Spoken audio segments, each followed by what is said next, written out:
أهلا بيكم متابعين. النهاردة معادنا مع الكاتب محمد عبد الرحمن شحاتة وقصة جديدة من قصصه الجميلة. النهاردة إن شاء الله هنستمتع مع بعض، لكن قبل ما نبدأ الحلقة عايزة منكم الدعم للقناة، لايك وكومنت وشير لكل أحبابكم وأصحابكم علشان نتعرف أكتر على محركات البحث باليوتيوب. وهكون سعيدة جدا لو شرفتوني بالاشتراك بالقناة وتفعيل زر الجرس على الكل فضلا منكم وليس أمرا. ودلوقتي يلا بينا نسمع مع بعض أحداث القصة.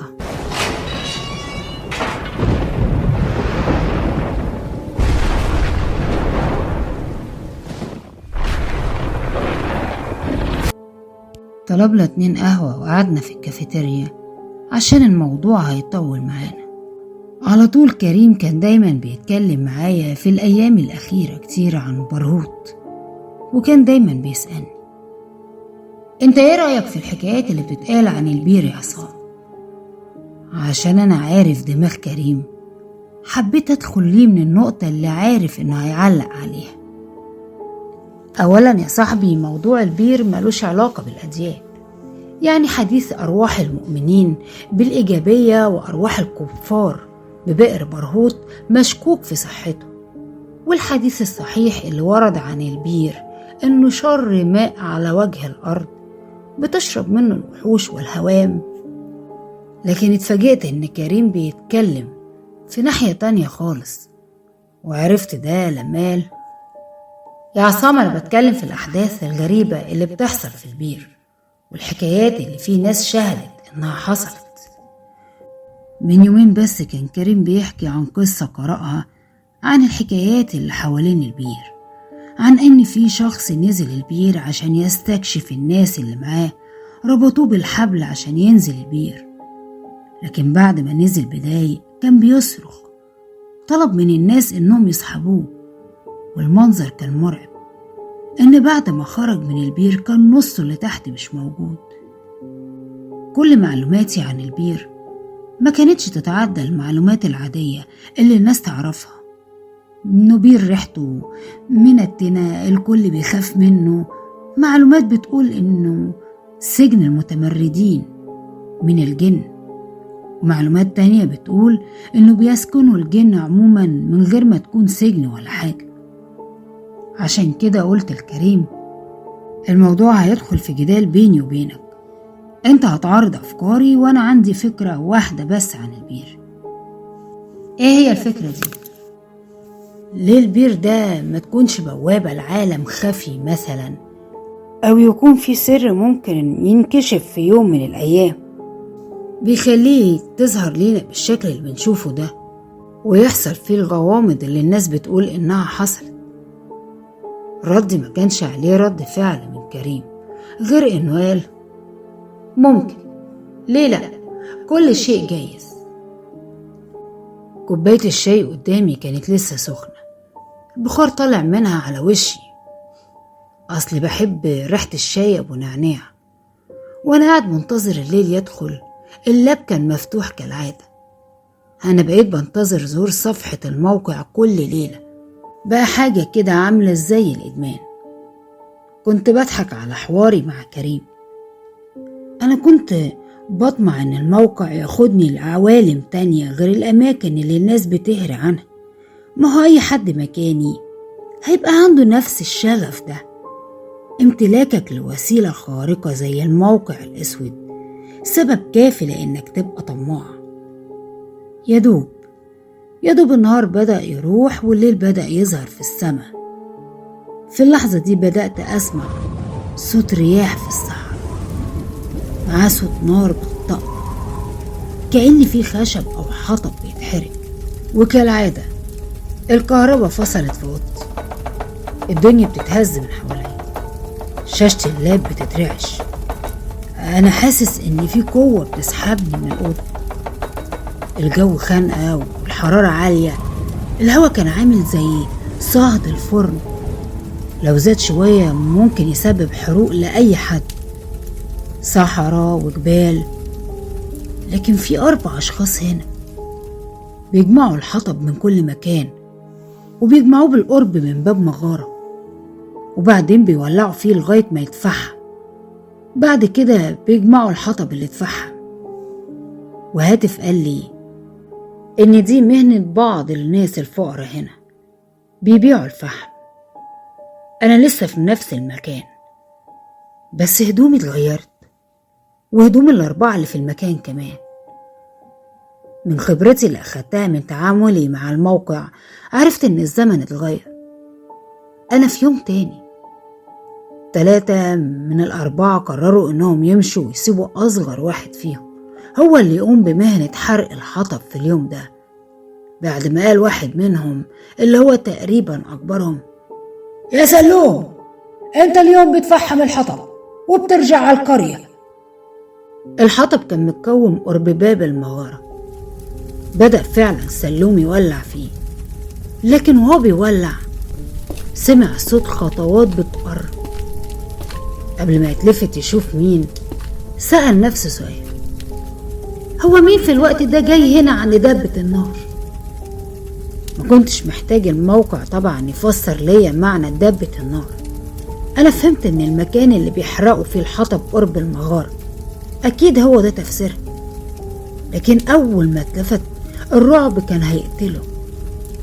في أجساد هلامية لونها أسود شايلة نعش ماشي وراهم كائنات أجسادها هلامية برضه، وشايلين الجنازة اللي كان ظاهر على النعش اسم صاحبه: ألف ح ألف، وطالعين بيه للمغارة. عرفت أقرأ اللي بيفكر فيه سلوم. كان تفكيره مين الكائنات دي وإيه هي الجنازة اللي دخلوا بيها المغارة. كان بيسأل نفس السؤال ده وهو بيجري عشان يهرب من الرعب اللي سيطر عليه. ده غير إن دي أول مرة يشوف حاجة زي دي في المكان اللي حصلت لأول مرة في عدم وجود إخواته. أنا دلوقتي في قرية بسيطة اسمها فغمة. كان سلوم بيحكي لإخواته اللي حصل، اللي ما كانوش مصدقين اللي هو بيقوله. مين دول اللي شبه الأشباح وشايلين نعش عليه ألف ح ألف وداخلين بيه المغارة؟ المغارة مش مدفن، ده يدوب فيه بير على اليمين وانت داخل، وسرداب بتضيق كل ما تمشي فيه لغاية ما ينعدم الأكسجين والنور جواه. عشان كده سلوم كان محط لسخرية إخواته لغاية ما سمعوا منادي القرية اللي بينادي على الأموات إن ألف ح ألف توفى وإن جنازته هتكون بعد قليل. لحظة، المغارة فيها بير على اليمين، وأنا كنت بتكلم مع كريمة عن بئر برهوت، والموقع نقلني للمغارة مش للبير اللي في الكسفة اللي مشهورة إنها بئر برهوت. يعني بئر برهوت الحقيقي هو البير اللي في المغارة الموجود في وادي الأحقاف. معقول؟ المكان ما كانش يهمني قوي، بس طالما الموقع جابني هنا يبقى أكيد هو ده المكان الحقيقي. إنما اللي حصل قدامي هو اللي كان مدهش. معنى إن سلوم يشوف جنازة شخص في المكان بالشكل ده، ولما يرجع قريته نفس الشخص يموت وتطلع جنازته، كان شيء غريب. معقول المكان هنا في المغارة سابق الزمان والأحداث؟ أكيد سابق الزمان والأحداث اللي بيعيشها الناس في الأماكن اللي حواليها. لأول مرة فكرت أبص في ساعتي وأنا في رحلة من رحلات الموقع. شيء غريب، عقرب الثواني في ساعتي بطيء جدا، زي ما يكون مشلول مش بيتحرك. ده ملوش تفسير واحد غير إن الجاذبية هنا عالية جدا، حتى إن لاحظت إن الليل بدأ يدخل. لكن في المكان بالقرب من المغارة كان النور لسه موجود، الليل لسه موصلش هنا. ولقيتني واقف في المكان بعيد ببص منه على المغارة. المشهد من بعيد كأنه لمبة ضوء أصفر منورة ما بين عتمة. ده اللي أكد ليا إن الجاذبية عالية حوالين المغارة، وإن ده من المؤكد اللي مخلي فيه تغيير في الزمان والمكان.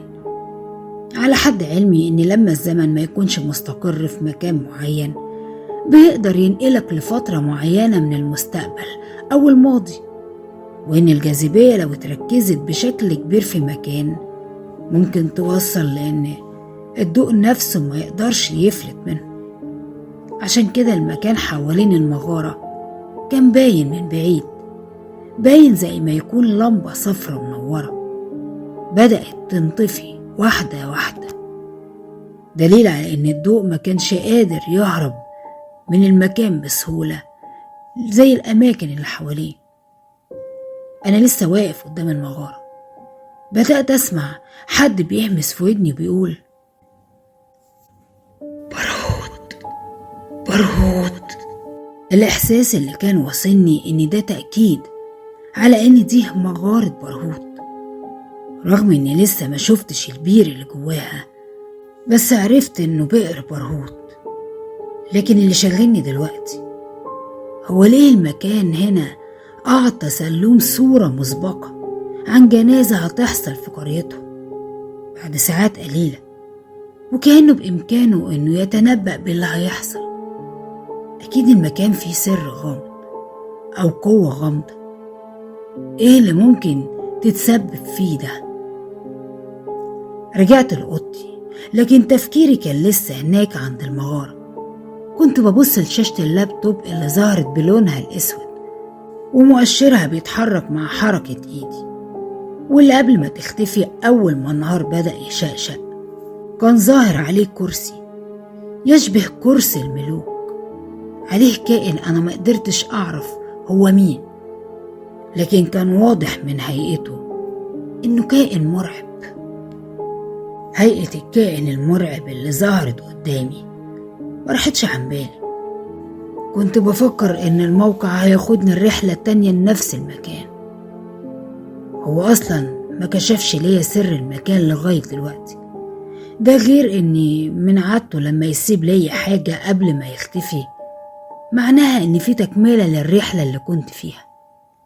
اتصلت بكريم أول ما وصلت الجامعة وقال لي 5 دقايق وهكون عندك. أول ما وصل طلبت منه إننا ما نحضرش محاضرات، كنت عاوز أحكي له عن اللي حصل على إنه حلم حلمت بيه. اتفاجئت إنه وافق. طلع الموضوع أصلا إنه حلم فعلا بكل اللي أنا شفته، لكن ده مش غريب، أنا كنت عارف إنه هيحصل. ما هو كلامي مع كريم ما كانش هيعدي كده. قضينا اليوم بالكامل على الكافيتيريا، نقاشات وحوارات وآراء، وآخر حاجة في كلامها إني قلت إن الفترة الجاية هكتشف حاجات كتير عن بئر برهوت. كالعادة مع بداية الليل وظهور الموقع بدأت أسمع صوت طبول، أصوات ناس بتتزاحم على حاجة. يا ترى إيه القصة؟ الدنيا ليل. كنت واقف على أرض مرتفعة، وكان كريم جنبي، وعلى مسافة مننا كان في بيت من دور واحد شبابيكه مفتوحة، والمسافة اللي بيننا وبينه كلها كانت مليانة ناس. كان في 2 قدام البيت بينظموا دخول الناس، وكل شوية واحد فيهم كان يقول بصوت عالي: قولوا يا داوود، هو بركة ريما هيحقق ليكم مرادكم. اسم المكان مش غريب عليا، ريما دي محافظة في شمال اليمن، بس ايه حكاية المكان ده وايه اسم داوود بالموضوع بتاعنا؟ فجأة لقينا نفسنا جوه البيت عبارة عن أوضة كبيرة حيطانها متعلق عليها روس بقر وجاموس بقرون طويلة، وفي كلاب كاملة متحنطة وحاجات غريبة كتير ما كانش معروف بالنسبة لنا هي ايه. ريحة البخور كانت مستفزة جدا، لدرجة ان الدخان اللي طالع من راكية النار كانت مخبية الشخص اللي قاعد وراها. مع الوقت الدخان بدأ يقل، ولما بدأ يقل ظهر شخص اسود، ريحته كانت لونها ابيض، كان بيغمض عينه وبيشهق بطريقة مخيفة، وكان بيردد من وقت للتاني ويقول: على العهد يا مالك العالم السفلي. كنت منتظر أعرف مين مالك العالم السفلي، لكن قطع كلامه الباب اللي اتفتح ودخل منه شخص. أول ما دخل الأوضة جري على إيد الشخص ده وبسها وقال له: الموضوع صعب بس مش صعب عليك، أنا عايز أخلف واد، خلفتي كلها أصلها بنات. رد الشخص اللي كان قاعد بدون ما يتلفت ليه وقال: طلبك يلزمه زيارة، وانت حظك سعيد ونصيبك سابقك، ميعاد الزيارة قرب، بلغ مشكلتك على الباب وادفع اللي هم هيقولوا عليه، ونفذ الطلبات اللي هيطلبوها منك، في الزيارة طلبك هيستجاب ليه. أنا لقيت كريم بيهمس في ودني: احنا هنا ليه؟ وفين الزيارة دي؟ قدام البيت كان يدوب الشمس بتغرب، اتجمع 4 أشخاص، كل شخص كان معاه جمل عليه حمولة كبيرة، كانوا في انتظار داوود يخرج من البيت. هو كمان خرج ومعاه جمل زيهم بالظبط، كل واحد فيهم ركب الجمل بتاعه وبدأوا يتحركوا. طريق طويل ما بين جبال، كان داوود هو اللي قدامهم، حاجة يعني كده زي قائد القافلة. الوقت بيمر، ليل ورا نهار ونهار ورا ليل، كانوا بيريحوا كل فترة للتانية لغاية ما انتهى بيهم الطريق عند دابة النار. معقول اللي أنا شايفه قدامي؟ ليه الناس دي بتقطع المسافة دي من شمال اليمن لجنوبه على الجمل؟ أول ما وصل كريم قال لي: نفس المكان اللي شفته في الحلم. اللي لاحظناه إن الجمل ما اقتربش من دابة النار، بركت في الأرض، وهم قعدوا جنبها لغاية ما الليل دخل. ساعتها كل واحد فيهم ولع شعلة نار وبدأوا يتحركوا على رجلهم لغاية المغارة. المرة دي الجبل اللي في المغارة ظهر بشكل مختلف، الحجارة اللي فيه كأنها حمم بركانية لونها قريب من الدم، كأنها بتغلي بالظبط. وفجأة لقيت كريم بيرجع ورا من منظر الجبل، لكن لقيتني بقوله: اثبت، ما تخافش. بعدها اتحركوا ناحية المغارة، ما كنتش عارف هما شايفين الجبل بالشكل اللي احنا شفناه ولا لأ، بس ده ما يمنعش ان الجبل حقيقته كانت كده في الوقت ده.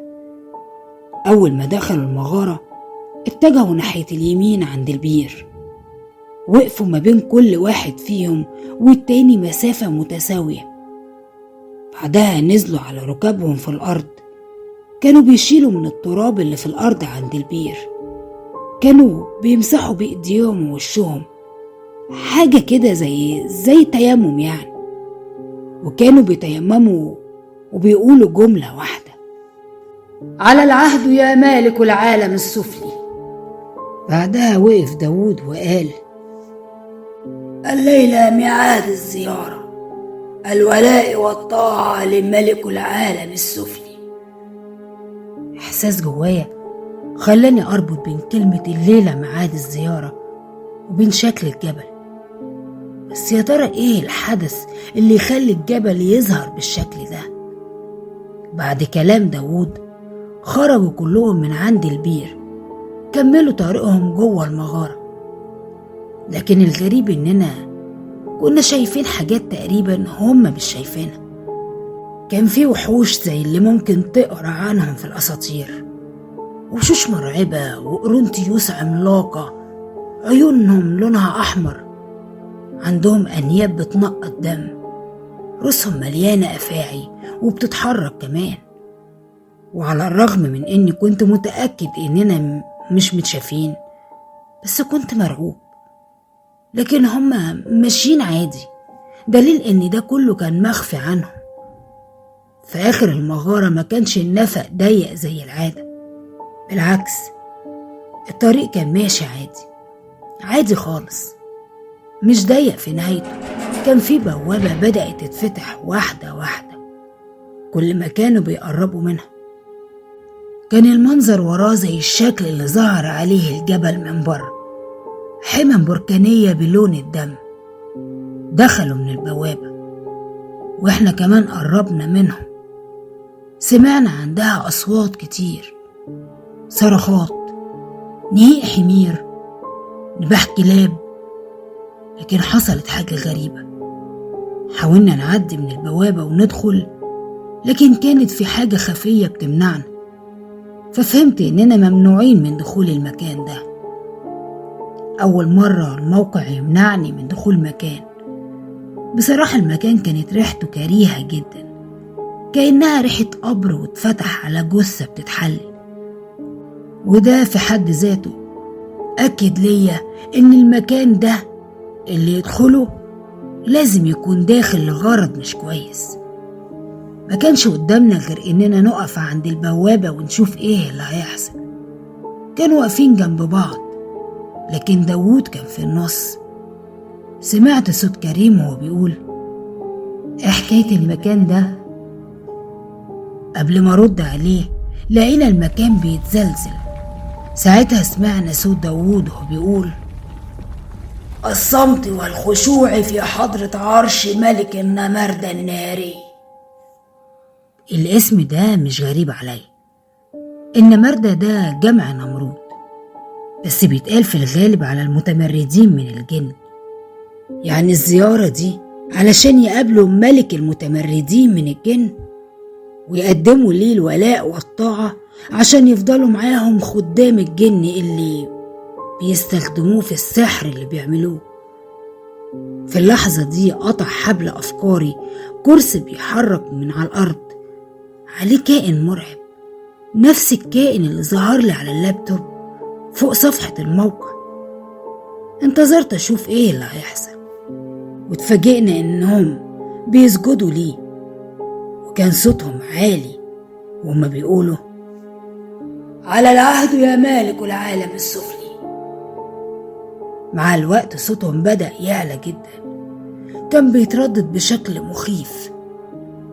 بعدها بدأ الجبل يتزلزل تاني، وبدأ الكائن ده يختفي، كأن في حاجة في الأرض بتسحبه لتحت. الدنيا رجعت هادية زي ما هي. خرجوا من البوابة اللي اختفت بمجرد خروجهم، كملوا لغاية باب المغارة. لكنهم قبل ما يخرجوا من المغارة دخلوا عند البير وقرروا نفس اللي حصل وهم داخلين. لما خرجوا من المغارة راحوا عند دابة النار، أخدوا منها كميات فحم كبيرة، حملوها على الجمال. ساعتها داوود قال ليهم: كميات الفحم تكفي للزيارة الجاية. لغاية هنا ولقيتني واقف في نفس المكان اللي ببص منه على المغارة من بعيد، لكن كريم ما كانش جنبي، ما كانش شاغل بالي هو راح فين أصلا. أنا عرفت إن دوري في الرحلة كده انتهى لغاية هنا.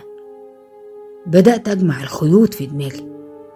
المغارة مكان عرش ملك النمردة الناري اللي السحرة بيزوروها كل سنة عشان يجددوا ولائهم للشياطين.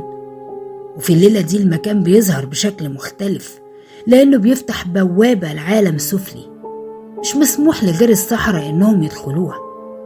ده غير إنهم بياخدوا الفحم اللي بيستخدموه في رقية النار من دابة النار اللي عند المغارة، كأنهم بياخدوا حاجة من أثر المكان عشان يفضلوا مرتبطين بيه. في اوضتي لما رجعت لقيت شاشة اللابتوب مفيش عليها حاجة. عرفت إن القصة لغاية هنا انتهت. تاني يوم الصبح في الجامعة دخلت الكافيتيريا ولقيت كريم. طبعا كالعادة شاف إن كل ده حلم. الغريب إن في المرة دي قال لي: بربط حاجة من الاتنين، مكان فيه الجاذبية عالية عشان كده فيه فجوة زمنية، أو مكان بيفتح على عالم سفلي في وقت معين من السنة وبيقفل تاني. طبعا كلام كريم مظبوط، لأن هو ده اللي حصل فعلا في المرتين اللي الموقع خلانا نزور فيهم المغارة. لحد هنا خلصت معانا أحداث قصة النهاردة، بئر برهوت، للكاتب المتألق دائما محمد عبد الرحمن شحاتة. كل الشكر والتحية ليه على الكتابة الجميلة لأحداث هذه القصة. أما بالنسبة لحضراتكم ما تنسوش دعمكم للقناة وللحلقة لايك وكومنت وشير لكل أحبابكم وأصحابكم، ويساعدني ويشرفني إن اللي لسه يشوف قناتي يشترك فيها ويفعل زر الجرس على الكل علشان يوصلوا مني كل ما هو جديد. لحد هنا أقول لكم دمتم في حفظ الله ودمتم مرعبين.